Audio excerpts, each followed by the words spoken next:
Bom dia, boa tarde, boa noite, sou o instrutor Derek, aqui do Grau Técnico. A gente vai fazer hoje uma revisão, voltada para a prova que vocês irão realizar, sobre a tomografia e a ressonância magnética, que são as aulas que vocês estão acompanhando através do portal acadêmico, as aulas EAD. A gente vai falar um pouco da tomografia, primeiramente, vamos falar sobre os princípios, fatores técnicos, como funciona o equipamento, os componentes do equipamento, e também, primeiramente, um pouco sobre a história, que a gente tem que saber um pouco da história, principalmente porque são algumas datas que a gente acaba esquecendo durante o período de tempo que a gente passa sem revisar esse tipo de conteúdo. Então, começando essa primeira parte, a gente tem o Röntgen, que é considerado o nosso pai da radiologia, certo? Que nasceu em 27 de março, na Alemanha, físico alemão, e em 8 de novembro de 1895, através da ampola de Crookes, ele descobriu os raios-x. Por que se chama raio-x? São raios e x da incógnita, do desconhecido. Então, raios-x. E através dessa descoberta, ele ganhou um prêmio físico Nobel em 1901 de física, certo? Röntgen, 8 de novembro de 1895, que também é comemorado o Dia Internacional da Radiologia, dos técnicos e tecnólogos de radiologia, certo? Em 22 de dezembro de 1895, a sua esposa, Ana Berta, foi feita uma exposição da mão esquerda dela, certo? E essa exposição ela levou um tempo aproximadamente de 15 minutos de exposição. Então vocês conseguem já imaginar o quanto de exposição a esposa dele, a Ana Berta, sofreu nessa mão para gerar uma simples imagem radiográfica da sua mão esquerda. Aqui a gente tem até a marcação do anel dela, na mão dela. Outro fato que a gente tem que saber da radiologia, da história da radiologia, é sobre o casal Curie, o Pierre e Marie Curie, que através de um trabalho de Henri Becquerel, eles passaram a dar continuidade à descoberta dos novos elementos, que esses novos elementos foram o polônio e o rádio, que foram descobertos por Madame Marie Curie e Pierre Curie, certo? Que eles descobriram o rádio, que é 900 vezes mais radioativo do que o urânio. E essa descoberta levou a se desenvolver a famosa radioterapia, certo? Que aí a gente já entra em outro assunto. Mas da história nós temos que saber que Pierre e Marie Curie, eles ganharam o prêmio Física do Nobel em 1903, que esse primeiro prêmio foi dividido com Becquerel, através do trabalho que ele já tinha feito, e o casal só deu apenas a continuidade. Já Marie Curie, ela ganhou um segundo prêmio Nobel pela descoberta dos dois elementos químicos, o polônio e o rádio, que ela recebeu esse prêmio em 1911, que foi um prêmio de química, certo? E ela foi a primeira e até então única mulher a receber 2 vezes esse prêmio Nobel em 2 categorias diferentes. Outro fato que a gente tem que saber, a história da tomografia computadorizada. A tomografia computadorizada ela se deu início bastante tempo depois da descoberta dos raios-x. A gente sabe que os raios-x é uma tecnologia consideravelmente nova. Então, em 1956, Comarc desenvolveu uma teoria que múltiplos raios projetados sobre um corpo em vários ângulos diferentes, eles eles forneceriam imagens no mesmo plano, só que melhor do que o raio-x convencional, que nos dá a imagem em um único plano, certo? Em 1967, entra o carinha chamado Rusfield, né, que a gente conhece o Rusfield através daquela famosa escala de Rusfield que diz os tons de cinza, que a gente vai falar um pouco mais à frente sobre isso aí, certo? Então, em 1967, Rusfield entra trazendo novas tecnologias, novas ideias, e em 1972 ele começa a realizar os primeiros exames de tomografia de crânio, né? No início, as tomografias eram feitas exatamente do crânio, certo? Sempre do crânio. O tomógrafo era voltado, o primeiro tomógrafo foi sempre voltado para a tomografia do crânio e gerava essa imagem aqui que a gente está vendo aqui, certo? Que não tinha uma qualidade tão boa como a gente tem hoje, mas que para a época isso aqui foi uma grande revolução. Já em 1979 eles já receberam o prêmio de medicina, né, pela descoberta, né, pela invenção da tomografia computadorizada, e a partir daí não parou-se a evolução, certo? Criando os equipamentos de primeira, né, de segunda, terceira, quarta gerações, os equipamentos helicoidais e os equipamentos multi-slice, que a gente vai falar sobre um pouquinho de cada um, sobre a sua especificidade mais um pouco à frente. Então aqui em resumo geral, né, em cronograma, a história como aconteceu, né? Em 1895, Röntgen descobriu os raios-x. Em 1897, Pierre e Madame Curie fez a descoberta do rádio e do polônio. Em 1963, Kumark desenvolveu um cálculo da absorção do raio-x.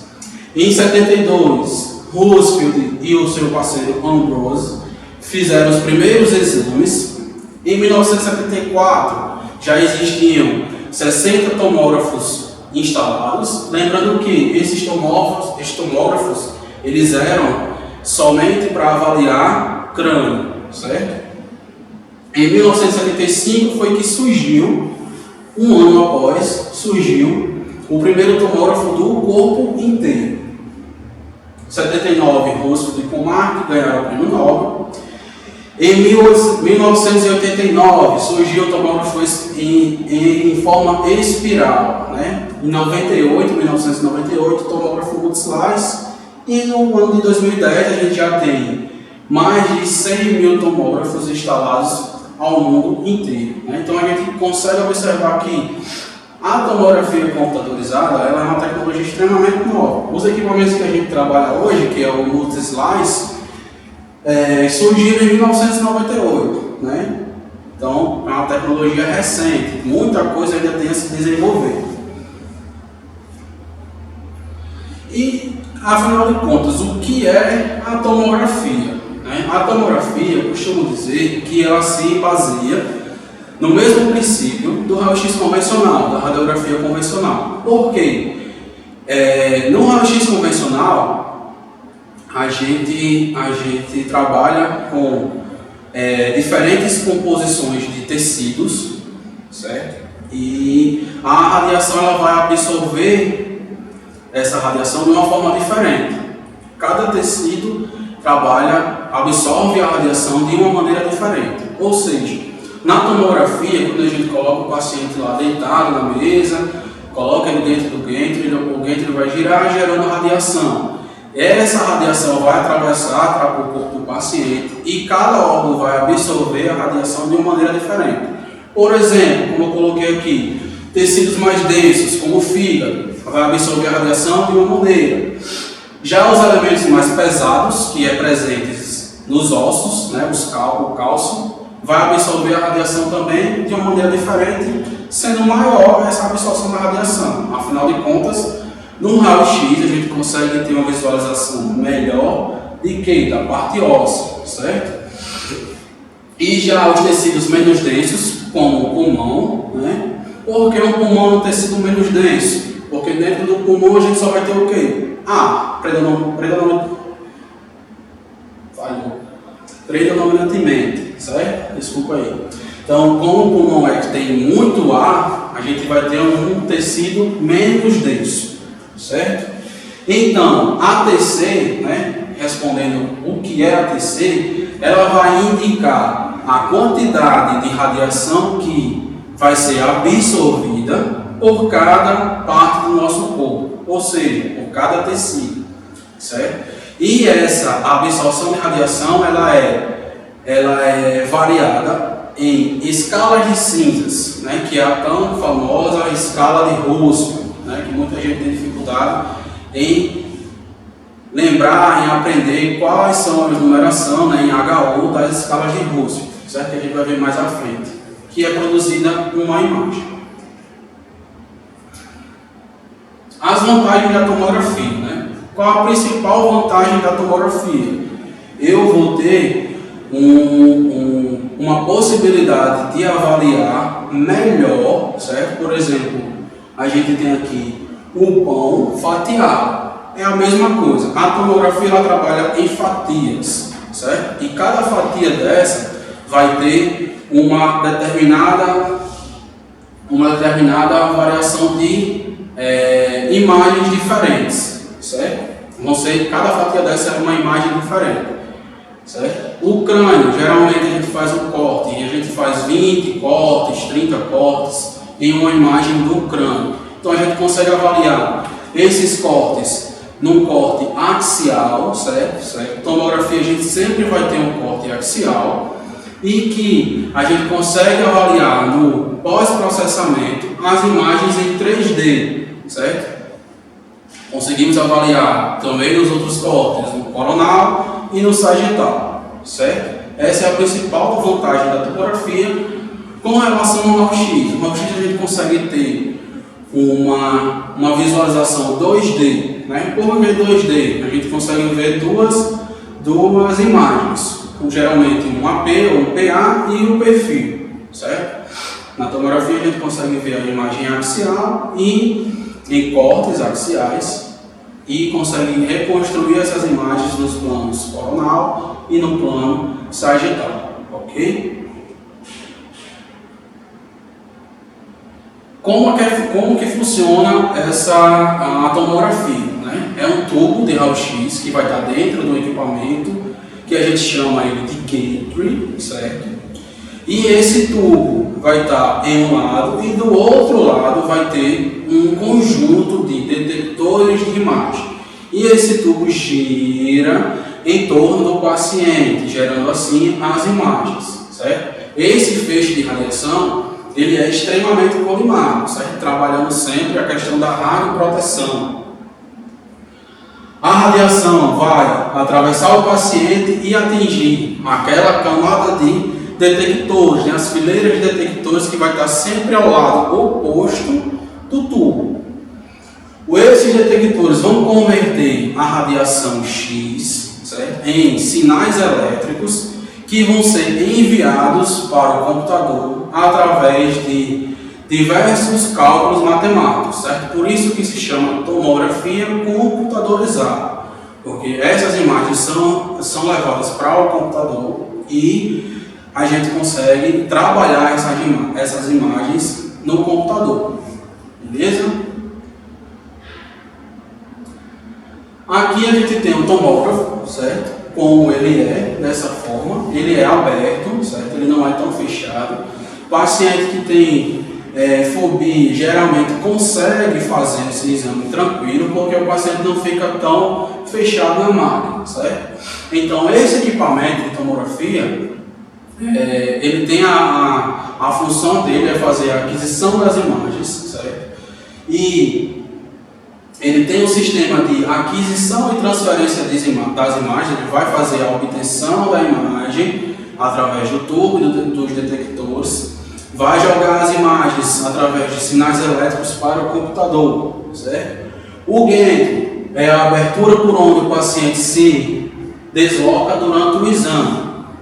Nela estão montadas a ampola, o gerador de alta tensão, o sistema de colimação, os detectores e o sistema de refrigeração. Esse sistema de refrigeração, certo, é importante porque o tubo de raio-x ele gera muito calor. Sabemos que a radiação ela nos gera 99% de calor e apenas 1% é radiação, certo?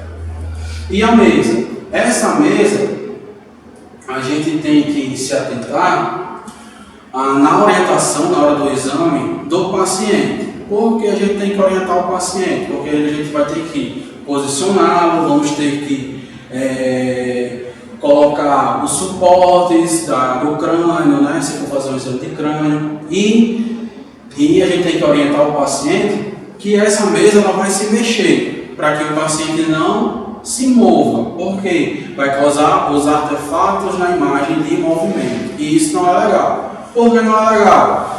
A gente trabalha com radiação ionizante. A radiação ionizante a gente sabe que causa benefícios, mas também causa malefícios. E a gente partindo do princípio da justificativa, a gente tem que sempre trabalhar com o benefício, tem que ser maior do que o malefício. Então, sempre orientar da maneira mais correta possível, orientar de uma maneira clara, porque não adianta você falar em termos técnicos para o paciente, que é totalmente leigo, ele não vai entender nada. Então você fala nos termos comuns mesmo, que você fala no dia a dia, certo? Não precisa usar termos técnicos com o paciente.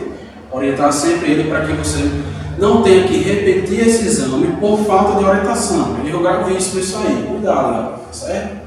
Então, só para revisar, tomógrafo é composto pelo gantry, a mesa, certo? E o sistema de computação, que é aqui que a gente vai fazer as reconstruções, é aqui que a gente vai jogar a imagem 3D, a imagem tridimensional, é aqui que a gente vai ver o exame, certo? Que a gente faz o famoso pós-processamento, ok? A tomografia, ela iniciou-se, né, através do que a gente chama de tomografia linear. E o que seria uma tomografia linear? Nada mais do que um tubo de raio-x e um chassi que se mexe, né, se faz um movimento junto, contínuo, e obtém-se imagens em diferentes posições. O paciente vai estar lá deitado e o tubo se mexe junto com o chassi, certo? São imagens que causavam um certo borramento e que os estudiosos como Mark Russell conseguiram desenvolver a partir dessa tomografia linear, certo? As outras formas de aquisição da imagem, certo? Esse tubo ficava movendo, como a gente consegue ver aqui, ó, certo? Ele se movia. Aqui gerava uma imagem, aqui outra imagem e aqui outra imagem, fazendo assim uma imagem em três planos diferentes. Não exatamente em 3 planos, axial, paralelo e sagital, mas em 3 vistas diferentes, para a gente conseguir poder avaliar essa possível lesão, né? Se o paciente vai se submeter a um exame, ele, consequentemente tem algo ali para ser que é suspeito, certo? Então a gente consegue ter essa visão, certo? Aqui, aqui e aqui. Partindo desse pressuposto, a gente consegue isolar a área a ser examinada, certo? E foi a partir disso aqui que isso começou a surgir os equipamentos de tomografia computadorizada, certo? Pronto. Aqui a gente falando sobre a evolução, né, dos tomógrafos, partindo da primeira geração, né, que eram esses equipamentos aqui, que eram os scanners, que eram chamados na época scanners somente do crânio, que era feita a obtenção dessa imagem aqui, certo? Que a gente não consegue hoje identificar a parte anatômica praticamente nenhuma, mas para a época, né, isso aí foi uma grande revolução.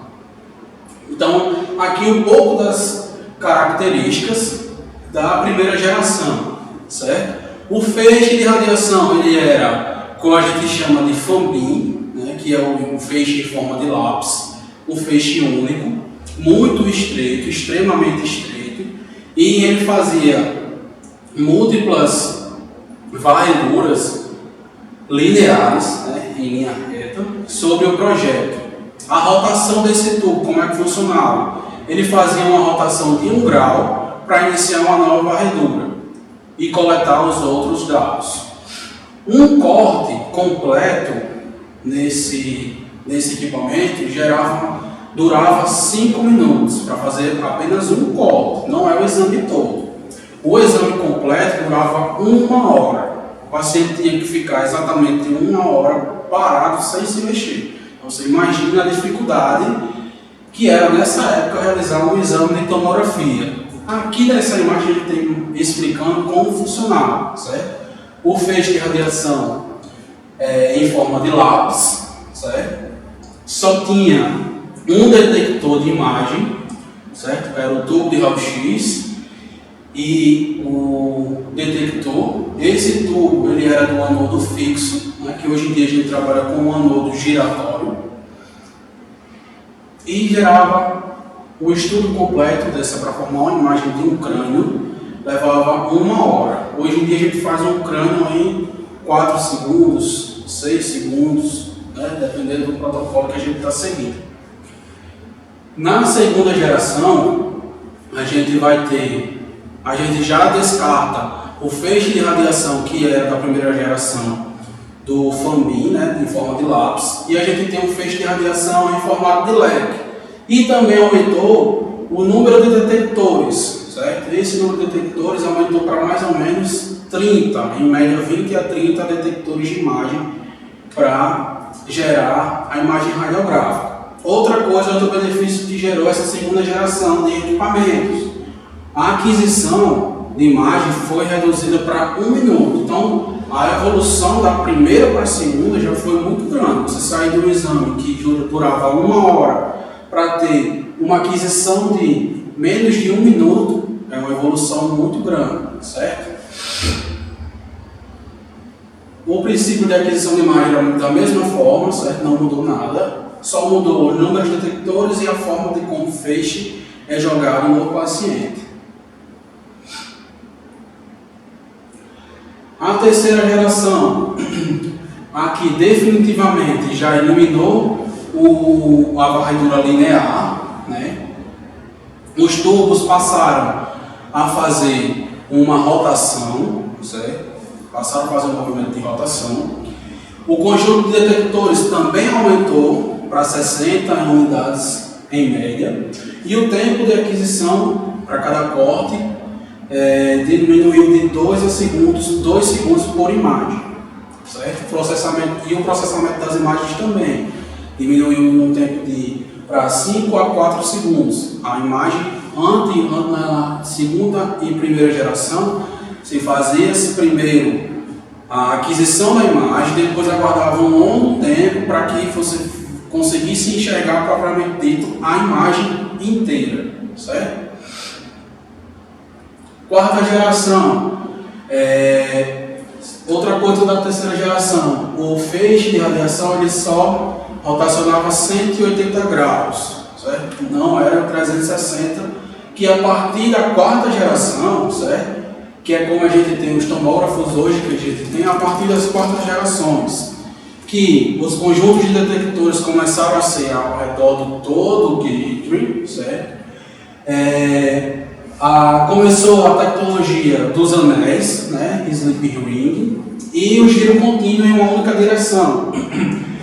Outra coisa, melhorou significativamente a estabilidade dos detectores. Antes os detectores eles causavam muito problemas, tinham muitos problemas para os tomógrafos quebravam muito por causa dos detectores. E através da tecnologia do Sleep Ring, né, que é os anéis, facilitou essa aquisição da imagem. A tomografia helicoidal, que é a tomografia que a gente tem hoje em dia, ela é uma tomografia contínua, permite uma rotação contínua, certo? A mesa se desloca junto com o tubo, certo? Enquanto o tubo está girando em torno do paciente, a mesa vai se deslocando para dentro do gateway.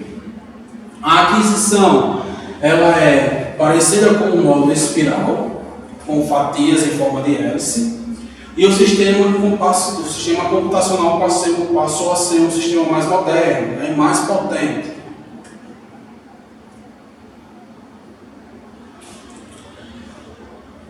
Outro fator que é interessante da tomografia helicoidal, diminuir o uso do contraste, certo? Reconstrução multiplanares através do software, né, do MPR, e a tecnologia 3D, certo? E a tomografia helicoidal passou a nos dar novos parâmetros, né, que é revolução, o pitch e a interpolação, certo? Que eu vou explicar para vocês agora. A revolução, ela compreende em giro do tubo em 360 graus junto com os detectores. O pitch, certo? Lembrando que é pitch, P-I-T-C-H. Não é pitch, é cantora de rock, certo? Preste atenção. Representação entre a razão, entre o deslocamento da mesa pela espessura de corte. Interpolação, nada mais é do que as imagens que são criadas em um único giro, certo? Elas são criadas através de pixels a partir dos pixels já existentes. Como isso? Faz uma aquisição em 180 graus, a gente sabe que para fazer um corte completo são 360. Então, essa interpolação o tubo faz um giro de 180 e os próximos 180 o próprio software gera aquela imagem automaticamente, certo?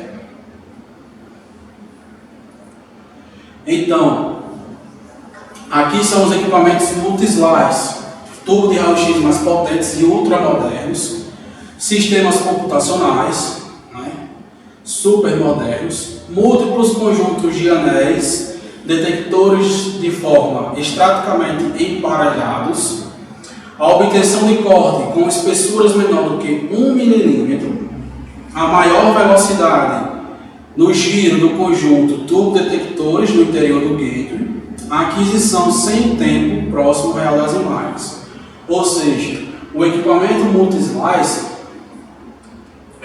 ele consegue nos dar em um único giro diversas imagens, vários cortes. O nome já está dizendo multi-slice, multi-cortes, certo? Então, fazendo só uma recapitulação, dos primeiros equipamentos, que a gente chamava eles de sequencial ou axial, né? Da terceira geração para trás, o Gantry descrevia uma volta completa de 360 graus em torno do paciente, com a ampola a emitir raio-x que, após atravessar o corpo do paciente, são captados pela outra extremidade. A mesa avança então mais um pouco, repetindo-se o processo para se obter uma nova imagem. Ou seja, nessa forma de aquisição axial, o tubo de raio-x e os detectores faziam um giro no paciente e a mesa se mexia, e fazia novamente um outro giro, e a mesa se mexia. Fazia um giro e a mesa se mexia, certo? Era assim que era essa forma de aquisição no modo axial, certo? Fazia um giro, tinha a espessura do corte, que a gente também pode chamar de gap, que é quando a mesa se movimenta, e fazia outro giro, certo? O modo helicoidal, né, realmente descreve uma hélice, uma forma de hélice em torno do paciente, e dessa forma é feita a obtenção da imagem de forma contínua, ou seja, enquanto o tubo se rotacionava 360 graus do paciente, a mesa também se mexia junto, certo? Fazendo assim uma forma de espiral de hélice em torno do paciente, só que diferenciando da forma axial, a mesa se mexia junto. No axial, fazia um corte 360, depois a mesa se mexia. Fazia um corte 360, depois a mesa se mexia. No helicoidal, não. O tubo iria girando e a mesa junto se mexia, certo? O multi-slice.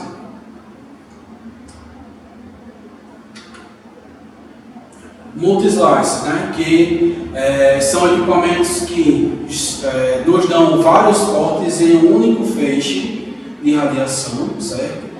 Que são os equipamentos mais modernos hoje em dia, que eles podem possuir 2, 4, 6, 8, 16, 128, 256 e os mais modernos de até 320 canais, né, representando assim uma maior agilidade na execução do exame. Para vocês terem ideia, esse equipamento 320 canais ele consegue fazer em meio giro cortar o coração inteiro, né, fazer um corte no coração.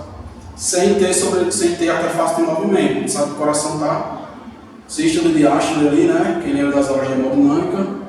Só. E então ele consegue fazer essas imagens em meio giro completamente do coração. Então, é um equipamento ultra moderno. A única desvantagem do multi-slice é que são equipamentos muito caros. O custo é bem elevado.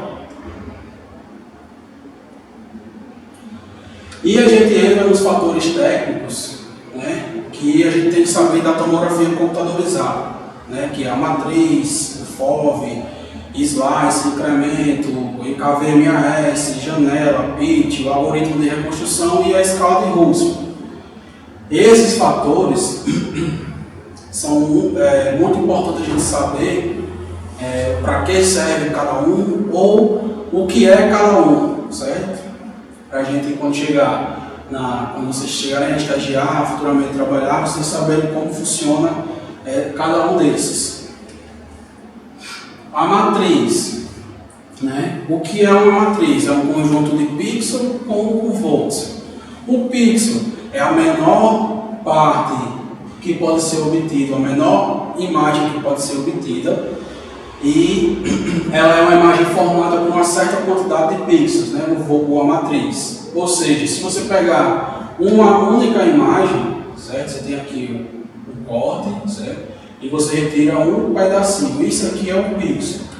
E o voxel é o volume, certo? É o que dá o volume 3D nas imagens. Ou seja, o conjunto de pixels está distribuído em colunas e linhas, certo? Que vão formar a matriz, certo? Então, o menor ponto da imagem que pode ser obtido é determinado pixel. O voxel é o volume, certo, desse pixel. E o conjunto de linhas e colunas de pixels vão formar a matriz, certo? Não esqueçam isso. O FOV, né, que é o Field of View, que é o campo de visão, é uma ferramenta extremamente importante na tomografia computadorizada, porque através desse FOV é que a gente vai determinar o tamanho da área que a gente vai trabalhar na tomografia. A gente tem essa imagem de referência aqui desse tórax, certo?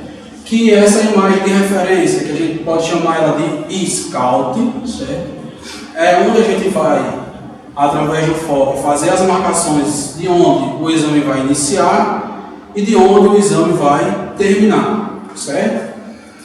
Outra coisa que esse FOV nos dá, se eu deixo um FOV muito grande, vou ter um tamanho de pixel maior e a resolução espacial vai ser menor. E o que danado é a resolução espacial? Qualidade na imagem, certo?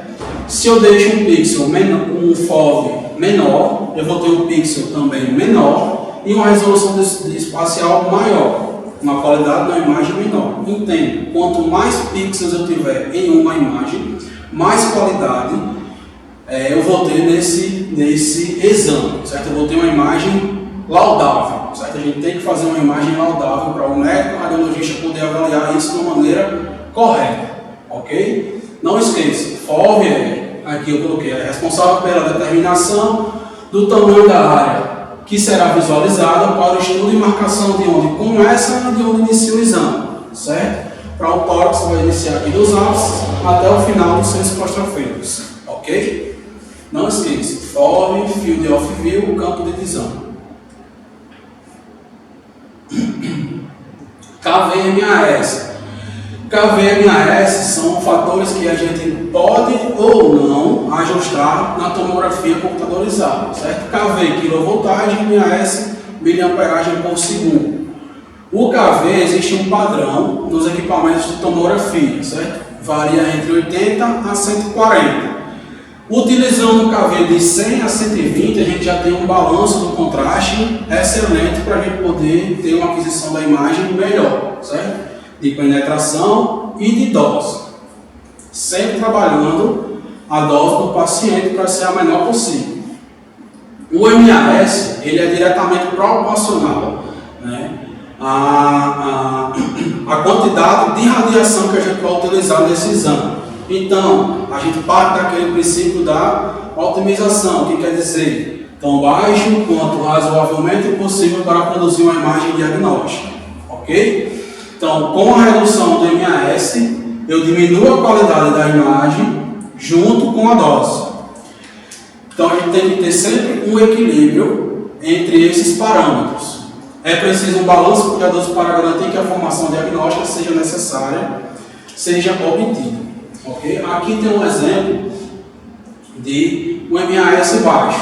A gente tem aqui a área cardíaca, o início do fígado, a aorta descendente e uma imagem completamente ruidosa. Não sei se vocês conseguem perceber, mas essa imagem está muito ruidosa. Ou seja, foi utilizado um MAS baixo aqui nessa imagem, certo? Para ser feita a obtenção desse corte axial aqui. Então, uma imagem ruidosa, o médico geralmente não consegue avaliar de uma maneira melhor essa imagem, que pode ser reproduzida com uma qualidade bem superior do que essa imagem cheia de ruídos.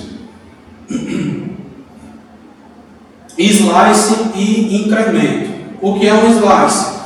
É a espessura de corte indicada a porção examinada no tecido naquela exposição. Aqui como exemplo, né, essas barrinhas azuis representam o slice e o incremento é o movimento da mesa, ou seja, o intervalo entre os cortes. Quando eu faço um corte, a espessura de corte eu quero 1 milímetro, 5 milímetros, enfim.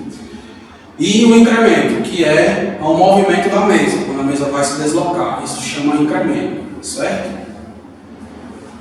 Bom, o pitch, né? O pitch é um parâmetro, certo, bastante útil na tomografia computadorizada, que ele determina, né, ele representa, no caso, a razão entre o deslocamento da mesa e a espessura de corte, certo? Lembrando que essa espessura de corte ela é sempre em milímetros. O pitch, né, colocando aqui um resumo para vocês não esquecerem. Pitch, deslocamento da mesa, espessura de corte. Pitch, deslocamento da mesa, espessura de corte. Né? Então, essa escolha do pitch, ela é decidida dependendo da indicação clínica que vai chegar para você realizar o exame, certo? Ela sempre vai se situar entre 1 ou 2, certo? O pitch, se for igual a 1, a mesa avança a uma distância idêntica à espessura do corte durante a sua rotação de 360 graus. Se o pitch for superior a 1, recomendado pelas diretrizes europeias, né, da radiologia, uma vez que reduz a dose, pois aumenta a cobertura do raio-x em um eixo Z, certo? Lembre-se dos eixos X, Y e Z, durante uma única rotação da ampola, certo? Então, o pitch é o deslocamento da mesa, certo? E a espessura do corte, certo? A espessura do corte, ok? Colocando aqui, exemplificando para vocês, né? Por exemplo, a mesa se deslocando 10 milímetros por segundo e a espessura do corte também em 10 milímetros. Esse pitch é de 1 para 1. Se eu coloco a mesa se deslocando 20 milímetros por segundo, a espessura do corte vai ser 10 milímetros também, esse pitch é 2 para 1.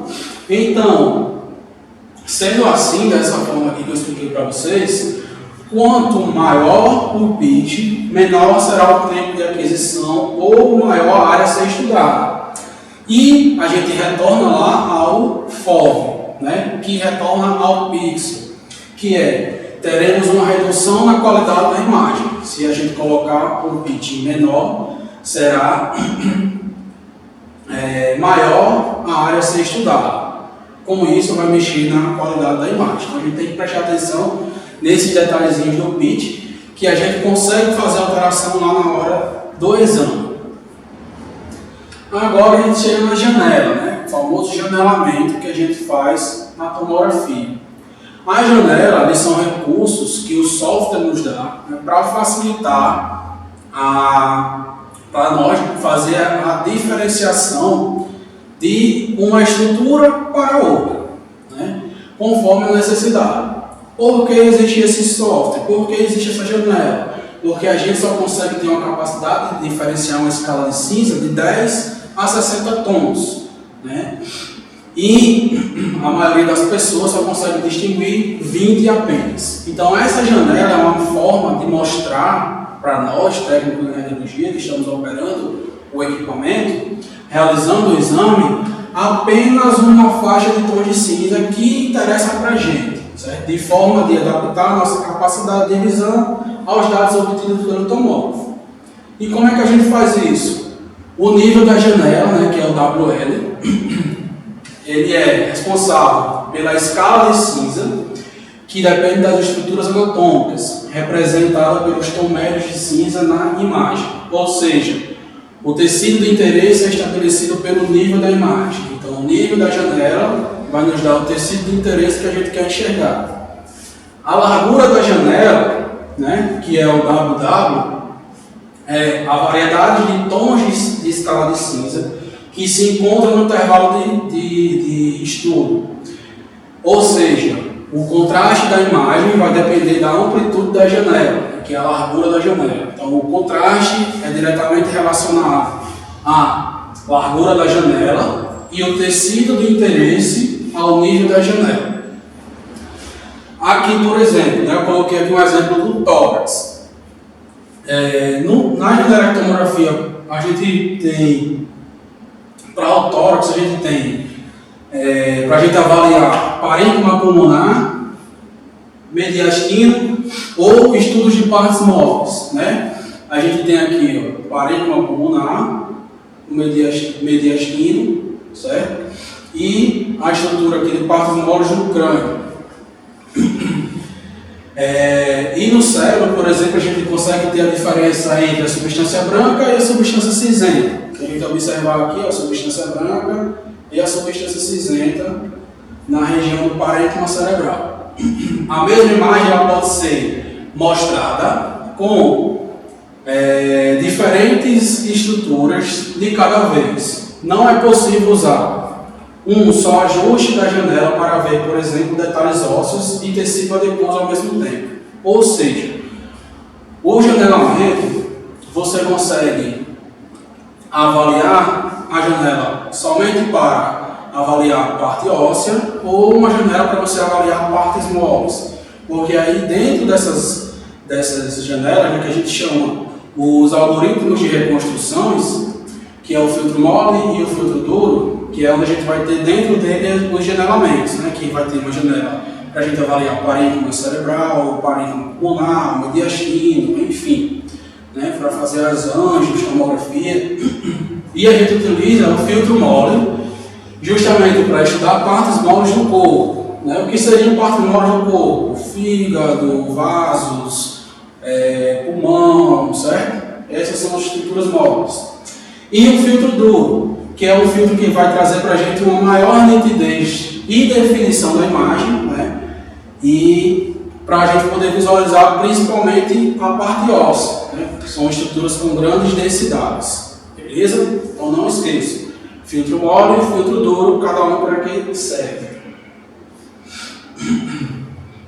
A escala de Russell, né? Que a gente simboliza ela pelo HU, certo? HU, escala de Russell. É uma maneira que a gente utiliza para representar o coeficiente de atenuação dos raios-x em diversos tipos de materiais em relação à água.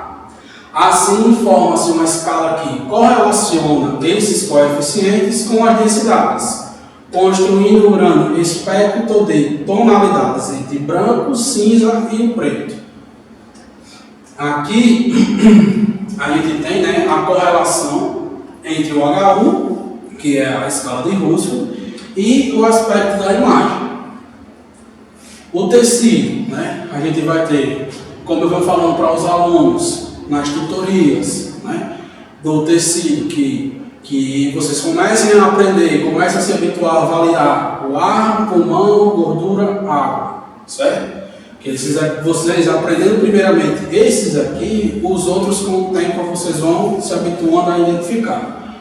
O ar, né, na escala de Russell a gente vai ter ele sempre menos 1000 e com aspecto sempre preto.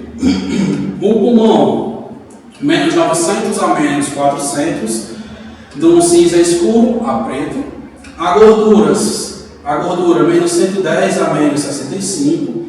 E a água, 0, certo? A água na escala de Russell sempre 0, a menos 1000. Não confunda, certo? Geralmente a galera costuma trocar, colocar água, menos 1000 em alguma questão, e o ar, 0, certo? Então, a, menos 1000 e água, 0. Não esqueçam desse detalhe, escala de Russell. E a gente tem as outras, né? Sangue normal, sangue coagulado, substância cinzenta, substância branca, músculo, fígado, osso, medular, osso cortical, certo?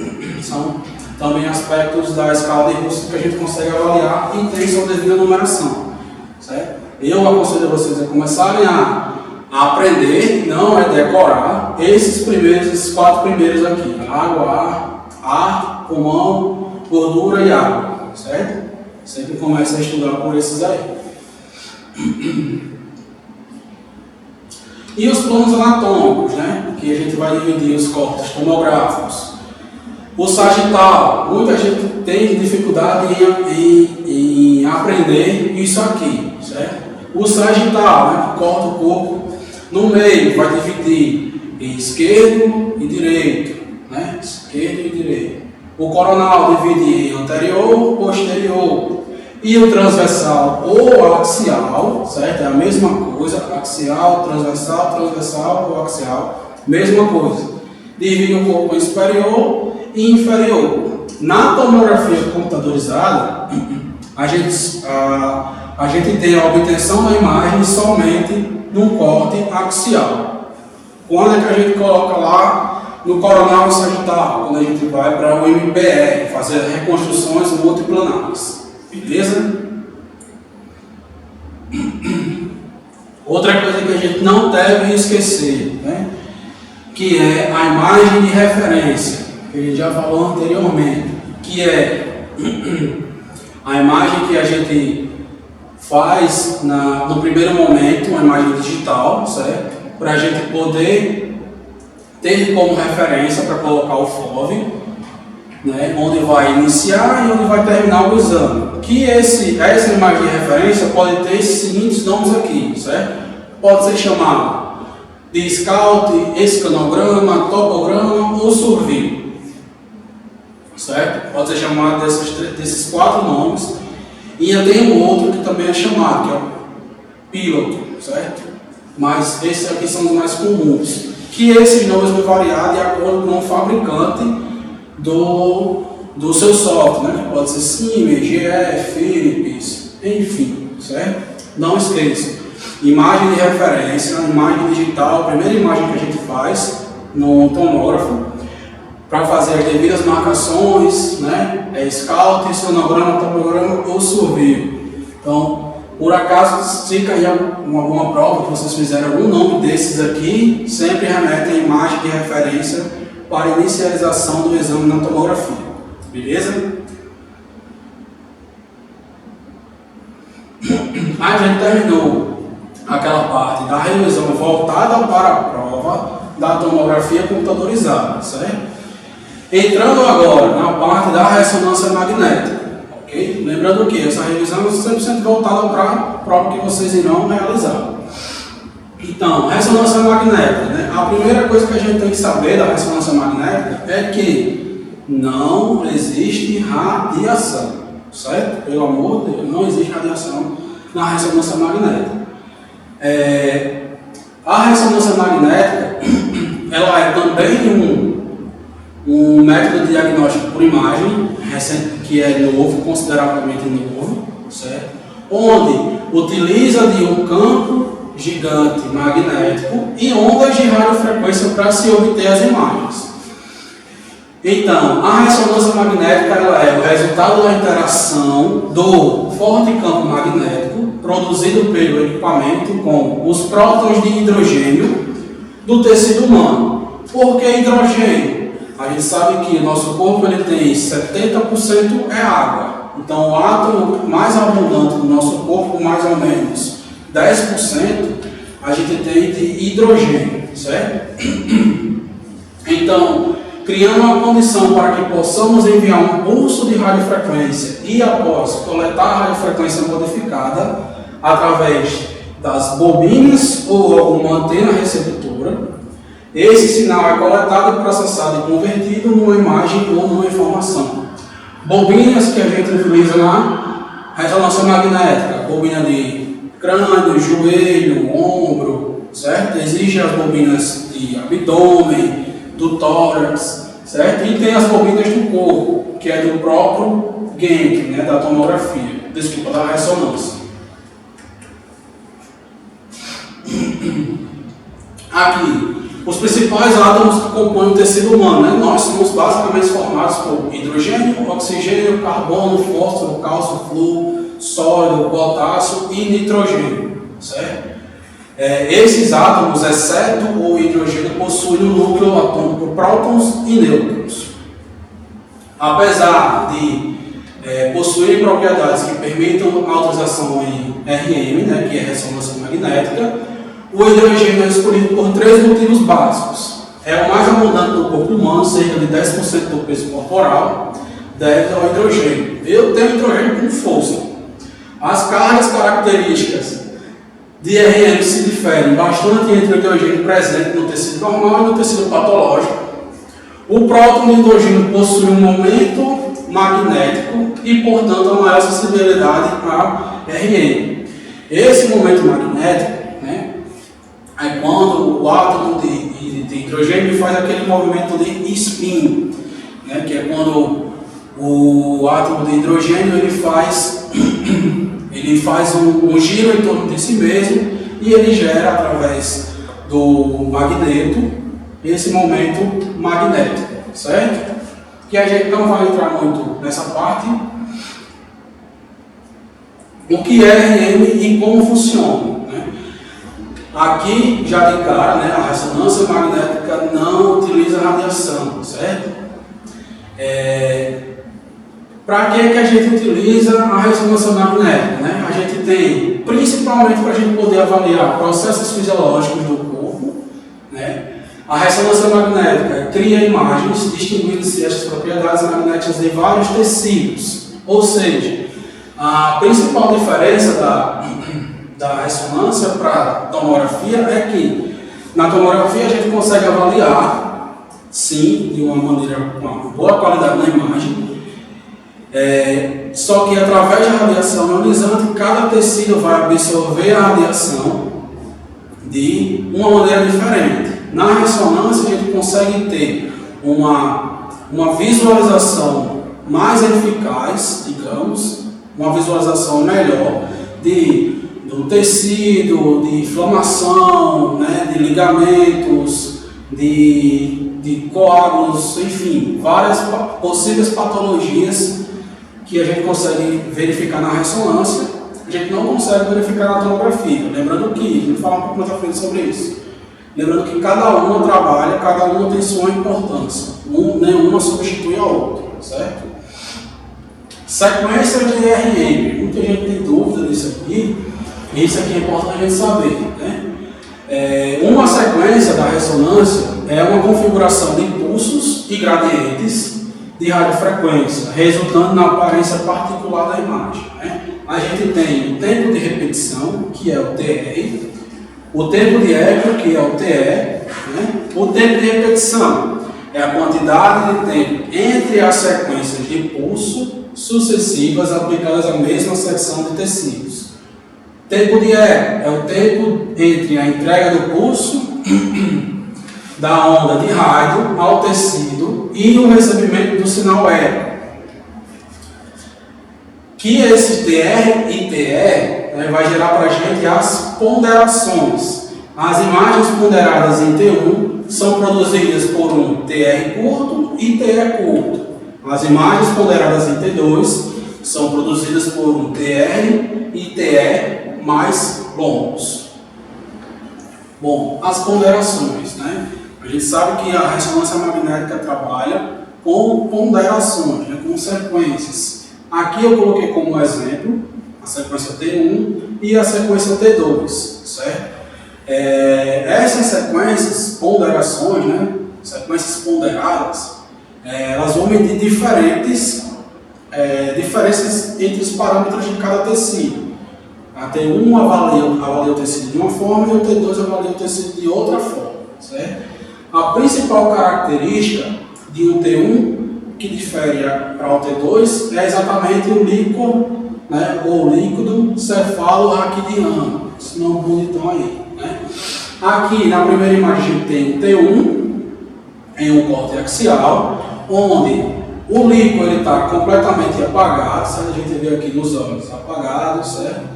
Outra característica do T1, substância branca é branca e substância cinzenta ela é cinzenta, certo? A gente consegue observar bem essa parte das substâncias. Já no T2, a gente consegue ter a presença do líquor mais evidente, certo? Aqui na região dos olhos, ó, líquor, os músculos oculares, aqui no aqueduto, certo? Nos sulcos a gente tem as presenças do líquor e uma característica mais é que a substância que é branca no T1 ela vai ficar cinzenta e a substância cinzenta que é no T1 vai ficar branca no T2, certo? Não é difícil de se entender. Aqui, principal característica para vocês identificarem o T1 e o T2. Observem o líquido, né, que é o líquido cefalorraquidiano. No T1 o líquido vai estar escuro, que a gente diz também que é hipointenso, e no T2 vai estar brilhando, que é hiperintenso, hiper baixo e hiper alto, certo? Não esqueçam disso. O contraste na ressonância. Na ressonância, a gente sempre vai utilizar o contraste gadolínio, sempre. Não utiliza-se outro tipo de contraste na ressonância, devido à sua composição química, certo? Somente o gadolínio, que é um metal raro. Ele consegue ter uma eficácia na identificação de lesões, parte tumoral, além da baixa de reações adversas. É muito raro ter alguém que teve alguma reação do contraste gadolínio, certo? Em média, 2% que já obteve, já fez o exame com contraste com ressonância, teve algum tipo de reação, né? Mais comumente, o contraste ele é feito a injeção por via intravenosa, certo? Ou seja, por meio de um vaso sanguíneo. Mas existem outras opções, né? Pode ser via oral, endocavitária, enfim. O contraste com o gadolínio não costuma causar complicações.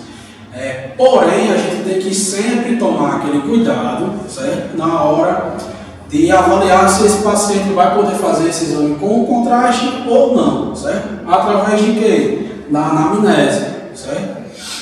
Sempre fazer essa observação da anamnese, se o paciente tem alergia a algum medicamento, a parte da segurança na ressonância, se o paciente tem algum tipo de implante, clipe de aneurisma, marca-passo, prótese, qualquer objeto de metal, certo?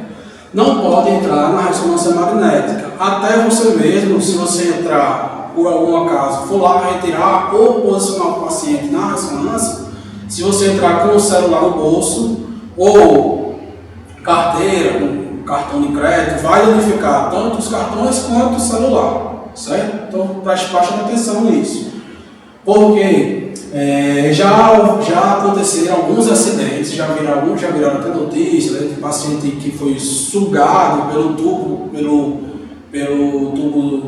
da ressonância, através do cilindro de oxigênio, né? Enfim.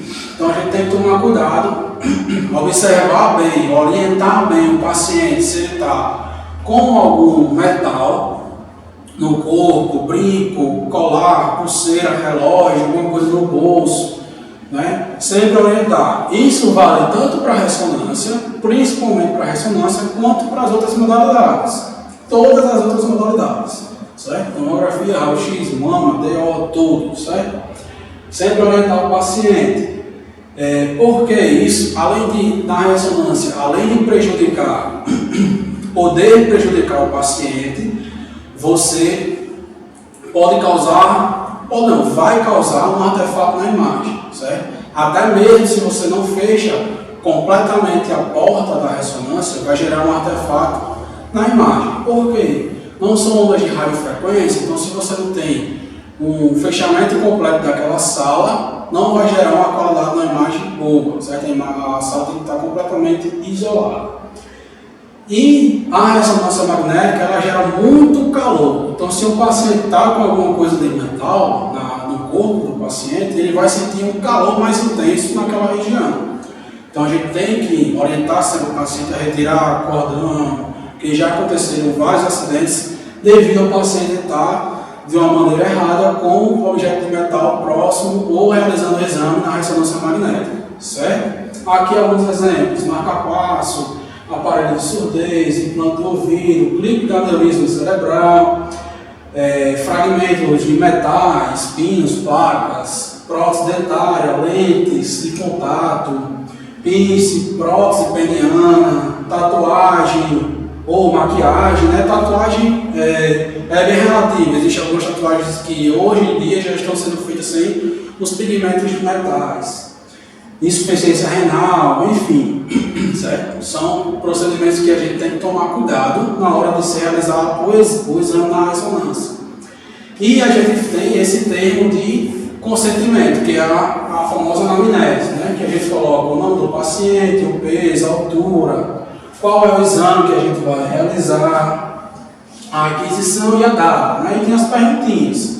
E no final desse exame, a gente pede para o paciente, né, se ele for um paciente que possa assinar, ele vai assinar, ou se for um responsável, vai assinar, coloca o grau do parentesco e o RG desse acompanhante. Isso aqui é um respaldo nosso, certo?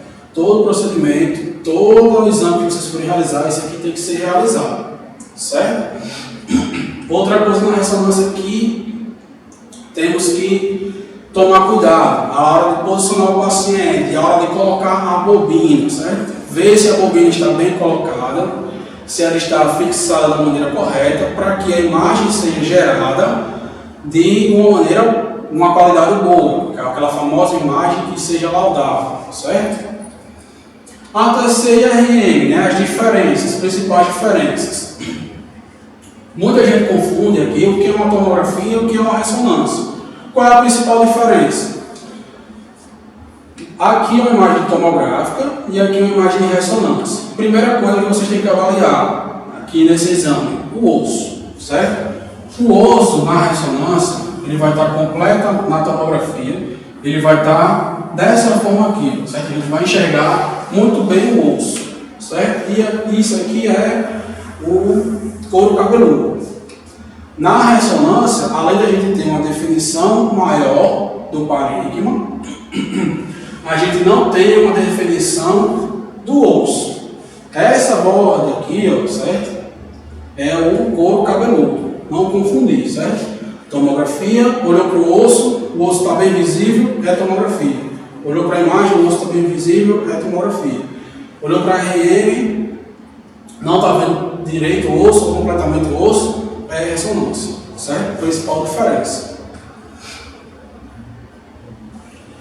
Os aspectos positivos, né, da tomografia: menor tempo de execução do exame, menos custo comparado à ressonância, né? A ressonância é um exame muito caro, né?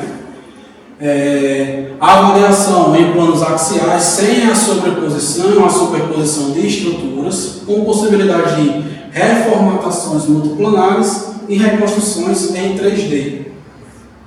Facilidade no estudo de lesões de forma dinâmica com o uso de meio de contraste iodado endovenoso. Aspectos positivos da ressonância. Ser um método que não utiliza radiação ionizante, isso é muito bom porque alguns pacientes têm aquele certo medo da radiação ionizante, do que ela pode causar, né? Aquisição em planos de cortes multiplanares, né? Na ressonância a gente já consegue de início, diferentemente da tomografia, a gente consegue fazer todos os cortes, né? Axial, coronal, sagital e às vezes até oblíquo, sendo adequado de acordo com a investigação proposta, né, com a indicação clínica. Sensibilidade em caracterizar alguns tipos específicos de tecido, né, como gordura, sangue e água, de uma maneira melhor, diferenciando diversas patologias. Possibilita o estudo de lesões de forma dinâmica, o uso de contraste paramagnético, né, que é o gadolínio, em pacientes em contraindicação ao contraste iodado. Garantir uma boa resolução espacial, né? Lembrando que resolução espacial é boa qualidade na imagem, nos estudos vasculares, sem e com contraste endovenoso. E permite a avaliação funcional, né, da função de determinadas patologias, certo? Os aspectos menos vantajosos de cada um, né? A tomografia utiliza a radiação ionizante, né? E não está indicada, se for fazer um exame em base de contraste de nodo, a pacientes com históricos alérgicos, certo? E existe alimentação e exame em pacientes extremamente obesos e contraindicação a gestantes para tomografia devido à radiação ionizante. A ressonância não é legal porque, em alguns aspectos, o tempo longo de execução dos exames e está contraindicado a pacientes com marca-passo, implantes, né, válvulas cardíacas, enfim. Para cada uma, né, cada uma tem sua particularidade e a sua vantagem. Mas não existe modalidade que seja menos ou mais importante, cada uma com o seu objetivo, certo? A ressonância é um exame demorado, né? Geralmente um crânio, que é o exame mais rápido de se realizar na ressonância, ele dura em média ali 10 a 15 minutos, a depender da indicação clínica, certo? Então, essa foi a revisão para vocês realizarem essa prova. Foi bem focada no que vai realmente cair na prova de vocês, certo? E reforçando com a galerinha, né, para vocês acessarem as tutorias que a gente está disponibilizando para vocês, né? Lá a gente trabalha algumas atividades, tira realmente a dúvida que você tem com relação ao que você está vendo lá no portal acadêmico da aula EAD, né? E a gente consegue realmente tirar essa dúvida para que você saia tirando o máximo de aproveito de toda essa situação que a gente está passando, né? Para a gente, quando a gente retornar, vocês retornarem realmente sabendo o que é tomografia e o que é ressonância, e também das outras disciplinas que estão lá disponíveis para vocês, certo? Então foi isso, eu espero que vocês tenham revisado esse conteúdo voltado especificamente para a prova, certo? Façam uma boa prova, com tranquilidade, não está difícil, show de bola e até mais.